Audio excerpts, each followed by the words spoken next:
আমার হাজবেন্ডের সাথে গত 17 জুলাই থেকে আজকে পর্যন্ত যা ঘটছে আমি সেগুলোই ক্ল্যারিফাই করব, যেটা আমাকে জানে আলম আপু জানাইছে যে 31 তারিখ রাত 11:30টার পর থেকে 7টা পর্যন্ত ওকে যে বন্দি করে রাখলো, ওইখানে ওর যে স্বীকারোক্তি নিল, এই স্বীকারোক্তিটা নিল কারা এবং গোপীবাগ কার বাসা? গোপীবাগ কার বাসা? ইশরাক ভাইয়ের বাসা না? এবং অপুকে তো ইশরাক ভাইয়ের বাসার সামনে থেকেই ধরছে এবং আপনারা দেখেন কয়েকটা ছবি টবি ঘুরে বেড়াচ্ছে, এগুলো তো সব ইশরাক ভাইয়ের বাসাতেই। তো এখানে তো বলার সন্দেহর কিছু নাই যে অপুকে নিয়ে ইশরাক ভাই জোরপূর্বক এগুলো করাইছে। এবং যেই ধারণা সেটা হচ্ছে যে অপুকে উনি হয়তোবা আইনি সহায়তা দেওয়ার কথা বলছিল, যে তুমি আমাকে শুধু একটা নাম বলবা, তোমার নাম একটা নাম বলবা, যে কোনো উপদেষ্টার একটা নাম বলবা, হয়তোবা আসিফ নয়তো নাহিদ, কারো একটা নাম বলবা যে এরা তোমাদেরকে দিয়ে চাঁদাবাজি করায়, তাইলেই হবে, তোমার যত রকমের হেল্প লাগে আমরা তোমাকে করবো। উনি বলছে যে আমি পুরাপুরি ফেসে গেছি, এটা আমি বুঝতেই পারি না, আমি নিজে যাই ওইখানে এইরকম সিচুয়েশনে পড়া যাব। আমি জানতামই না যে ওইখানে রিয়াদ টাকা নিতে গেছে বা ওই আঙ্কেলও আইসা রিয়াদকে টাকা দিবে, এগুলো অপু জানতোই না। অপু গেছে শাম্মী আহমেদকে ধরার জন্য, এটাই ওর উদ্দেশ্য, আর কোনো উদ্দেশ্য ছিল না। এখন এই 31 তারিখের রাতে থেকে সকাল 7টা পর্যন্ত এই সময়টাতে অপু গোপীবাগে ছিল।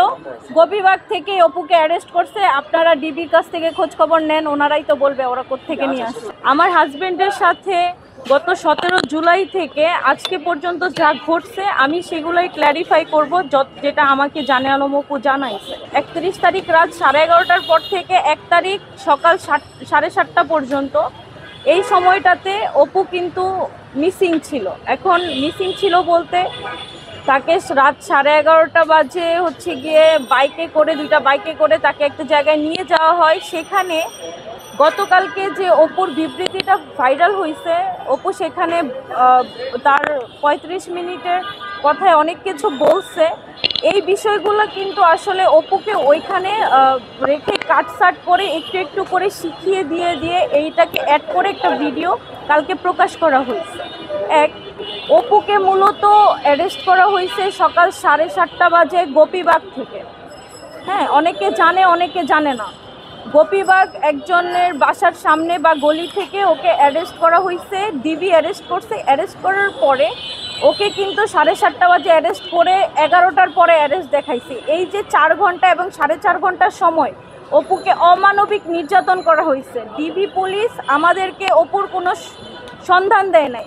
তারা সকাল 11:30টার পরে যখন মিডিয়া জানছে, তারপরে থেকে রাত 12টা পর্যন্ত তারা ঢাকার বিভিন্ন জায়গায় অপুকে নিয়ে ঘুরছে। তারা কিন্তু অপুকে 24 ঘন্টার মধ্যে কোর্টে উঠায় নাই। 2 তারিখে দুপুর 3টার পরে অপুকে কোর্টে উঠাইছে এবং 10 দিনের রিমান্ড দাবি করছে, এটা সবাই জানে, এবং 4 দিনের রিমান্ড মঞ্জুর করছে। আমার লয়ার বলছিল, অর্থাৎ অপুর লয়ার বলছিল যে অপু কিন্তু মূলত জুলাইয়ের আহত যোদ্ধা, তার কিন্তু নিউরো সায়েন্স হসপিটালে চিকিৎসাধীন অবস্থায় সে এখনও আছে, তার ব্রেনে ড্যামেজ আছে। তো আমরা ওইগুলো মেডিকেল পেপার সাবমিট করে অনেক রিকোয়েস্ট করছিলাম ওকে যেন রিমান্ড না দেওয়া হয়। তারপরেও 4 দিনের রিমান্ড দেওয়া হয়েছে। এই 4 দিনের রিমান্ডে অপুকে অমানবিক নির্যাতন করছে। এই 4 দিনের মধ্যে পুলিশ এবং ডিবি উভয় আমাদেরকে হয়রানি করছে। আমি গুলশান থানা টু ডিবি অফিস টু আবার গুলশান থানা থেকে আমি কেরানীগঞ্জ কারাগার পর্যন্ত অপুর জন্য খোঁজ খবর নিয়েছি। 3 তারিখে যেটা হয়েছে, 2 তারিখে তো অপুকে রিমান্ডে নিয়ে চলে গেল। 3 তারিখে আমি তদন্তের কাছে ফোন দিয়েছি যে এই মামলার তদন্তে আছে। আমি বলছি অপু কোথায় আছে, ওনারা বলছে আমাদের কাছে অপু নাই। পরে আমি ডিবির কাছে গেছি, ডিবিও বলছে আমাদের কাছে অপু নাই। পরে আবার আমি যখন গুলশান থানায় তদন্তের কাছে গেলাম, উনি বলল যে আমরা অপুকে কোর্টে চালান করে দিছি, অপু আমাদের কাছে না। হইতে পারে ওনাদের তদন্তের স্বার্থে ওনারা আমাকে মিথ্যা কথা বলছে, কিন্তু ওনারা আমাকে এইটুকু বলতে পারতো যে অপু আমাদের কাছেই আছে, সেফ আছে। এবং 6 তারিখে রিমান্ডের পরে যখন অপুকে উঠানো হয়েছে, 6 তারিখে যখন উঠায় কোর্টে, তখন অপু কিন্তু 164 দিছে। হ্যাঁ, পুলিশের কাছে এবং ম্যাজিস্ট্রেটের কাছে 164 দিছে। সেখানে কিন্তু সে কোনো ব্যক্তির নাম স্বীকার করে নাই যে তাকে দিয়ে কে চাঁদাবাজি করায় বা তাকে চাঁদাবাজ বানাই লোকে। ঠিক আছে, অপুর কিন্তু পূর্বে চাঁদাবাজির কোনো রকমের রেকর্ড নাই। সে একদম নিরেট অসহায় একটা ছেলে। বাবা মারা গেছে, মা আছে, জীবিত আছে, কিন্তু মা অন্যত্র বিয়ে করছে। অপুর কিন্তু বাবা মা, সেই সূত্রে বাবা মা কেউ নাই। এবং ওর পাশে দাঁড়ানোরও কেউ নাই। এই কঠিন সময়টাতে অপু যে নিজে কিভাবে ফাঁসছে। এখন আসি আমি হচ্ছে 17 তারিখের ঘটনায়। 17 তারিখে 16 তারিখ থেকে ওরা শাম্মী আহমেদকে ধরার জন্য গুলশানের বিভিন্ন জায়গায় বিভিন্নভাবে টহল দিচ্ছিল। কীভাবে ওদের কাছে নিউজ ছিল যে শাম্মী আহমেদ ওখানে আছে।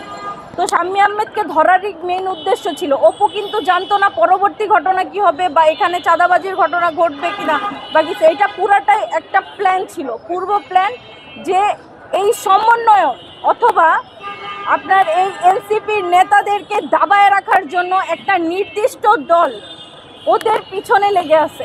কারণ ওদেরকে ইউজ করে অনেক বড় একটা স্বার্থ সিদ্ধি করতে পারে অনেকগুলা দল। প্রত্যেকটা দলই তাদের এগেনস্টে কথাবার্তা লিখে তাদেরকে দাবায়া কিন্তু তাদের স্বার্থ হাসিল করতে পারে। সেই উদ্দেশ্যে অপুকে এখানে ফাঁসানো হয়েছে। অপু ওই বাসায় অপুদেরকে ডেকে নিয়ে যাওয়া হয়েছে। অপুরা নিজে থেকে শাম্মী আহমেদের বাসায় ভিতরে যায় নাই। এবং দেখেন, আপনারা ভিডিওতে দেখছেন অপুর পাশে একটা ব্যাগ রাখা হয়েছে, সেখানে দাবি করা হয়েছে যে 10 লাখ টাকা আছে ওই ব্যাগের মধ্যে। ওই ব্যাগটা কি ওরা জোরপূর্বক চাঁদা হয় কিভাবে? জোরপূর্বক টাকা আদায় করলে চাঁদা হয়। কারো কাছ থেকে বেআইনিভাবে জোরপূর্বক টাকা আদায় করলে সেটা চাঁদা হয়। ওই লোক নিজে এসে অপুর পাশে ব্যাগটা রাখছে। অপুকে উনি ইচ্ছাকৃতভাবে টাকাইছে। ওনার স্বার্থটা কি? অপু আর রিয়াদের মতো ছোট ছোট ছেলেদেরকে উনি কেন এত টাকা দিবে? ওনার স্বার্থটা কি? ওনাকে কেউ প্রশ্ন করছে? বা শাম্মী আহমেদকেই বা কেন এখনো গ্রেফতার করা হয় নাই? কেউ কি প্রশ্ন করছে? ছুড়ে ফেলে নাই? অপু বা রিয়াদকে ওনারা কেন এত টাকা দিতে বাধ্য? এই প্রশ্নটা কেউ করে নাই কেন? অপু এখানে যাওয়ার পরে বুঝতে পারছে যে সে টাকা অফার করছে। এবং পরবর্তীতে যখন রিয়াদ ওকে নিয়ে বাইরে চলে আসছে তখন অপু অবজার্ভ করছে যে এখানে অন্য ঘটনা ঘটছে। কারণ অপু এর আগে কোনো দিন কারো কাছ থেকে 1 টাকা কেউ বলতে পারবে না হ্যাঁ অপু দরাজ কণ্ঠের, অপুর অনেকের সাথে খারাপ সম্পর্ক, কারণ অপুকে দিয়ে ওরা তাদের স্বার্থ হাসিল করতে পারে নাই। অনেকে তার কাছে পদ চাইছে, অনেকে সুপারিশ চাইছে, অনেকে এই বিভিন্ন মন্ত্রণালয়ে তাদের পদ বহাল রাখার জন্য অনেক রকমের সুপারিশ এসে অপু করে নাই। এবং এই মানুষগুলাই অপুর এগেনস্টে লেখালেখি করছে। এবং আমি তো বলবো অপু পুরাপুরি মিডিয়া ট্রায়ালের শিকার হয়েছে। ঠিক আছে, এই যে অপুকে 4 দিন রিমান্ডে রাখছে একটা নাম বের করার জন্য, অপুকে রিমান্ডে রাখা ব্ল্যাকমেইল করছে। কীরকম ব্ল্যাকমেইল? 2000 পুলিশ হত্যা, এই প্রত্যেকটা হত্যা মামলায় অপুর নাম দিবে। 4 দিনের রিমান্ড, একটা ছেলে অমানবিক, খায় নাই দায় নাই কিচ্ছু নাই, তাকে এভাবেই নির্যাতন করার পরে যেই কোনো মানুষ বায়াস্ট হয়ে যাবে, যেই কোনো মানুষ যা তা স্বীকার করতে রাজি, তারে দিয়ে এগুলো করাইছে। আমি একটু উত্তেজিত হয়ে যাচ্ছে, আমার কণ্ঠ অনেক বেশি জোরে হয়ে যাচ্ছে। তারপরেও আমি বলতে চাই, তারপরে হচ্ছে পুলিশ ওকে এই হত্যার তো হুমকি দিছে, বলছে যে যতদিন রিমান্ড দরকার তারা নিতে পারবে, এগুলো তাদের কাছে কোনো ব্যাপার না। তারা সেই রিমান্ডের ভয় দেখায় ছেলেটাকে এরকম করছে। এবং আমার হাজব্যান্ডের পার্সোনাল ছবি ভিডিওজ আছে, এটা সবারই থাকে। হ্যাঁ, ওই ভিডিও ছবিগুলো পার করে পুলিশ নিয়ে ওইটা দিয়ে ব্ল্যাকমেল করার হুমকি দিছে।